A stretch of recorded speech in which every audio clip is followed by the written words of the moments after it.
Shalom and good day all, this is Tehillim29 back again for another indie comic review, and in this indie comic review I'll be covering the VR Troopers Mighty Morphin Power Rangers Flipbook issue 2. So moving on to first things first, and this is covering the first cover. Does this cover in any way, shape or form connect to something that is happening inside with this particular story for the VR Troopers? In some essence, it sort of does, to which I give it a 6.5 out of 10. Next is the area of the internal art, as we have a look around the beginning, middle, and of course the end, and also what is happening story-wise with the characters. So as the story begins, we get to see something that's happening in relation to the virtual world, to which the VR Troopers will be encountering someone from the virtual world who comes into the real world. Just to show something which I used for the thumbnail, as we draw closer towards the middle and the end, we finally have the VR Troopers go up against the villain in this particular story. I didn't quite capture the name of the villain, though I did see a name, but I didn't think it was the name of the villain. Maybe it was someone that they were working for, until, of course, at the very end. For the internal art, I gave it a 6.5 out of 10.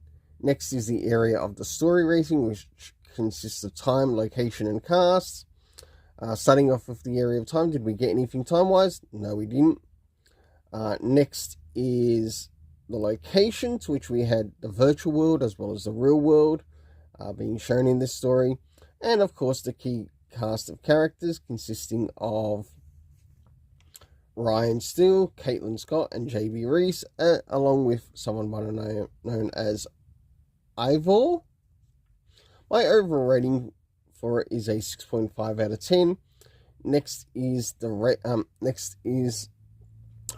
on to the flip side of the book, to which we actually cover the Mighty Morphin Power Rangers Ninja story. So, first things first, does this cover in any way, shape or form connect to something that is happening inside with the story? It does, to which I give it a 7.5 out of 10. My goodness. Bit of a surprise. I didn't expect the story to, the cover to connect with the story really well. Next is the area of the internal art, as we have a look around the beginning, middle, and of course the end, and also what is happening story-wise with the characters. So, as the story begins, we're seeing that this particular event is taking place in a shopping center or a shopping mall.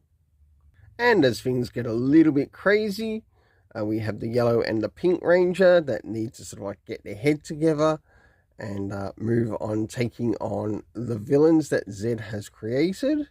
And last but not least, towards the end, for the internal art, I gave it a 7 out of 10. And next is the area of the story rating, which consists of time, location, and cast. First things first, do we get anything in relation to time? No, we don't.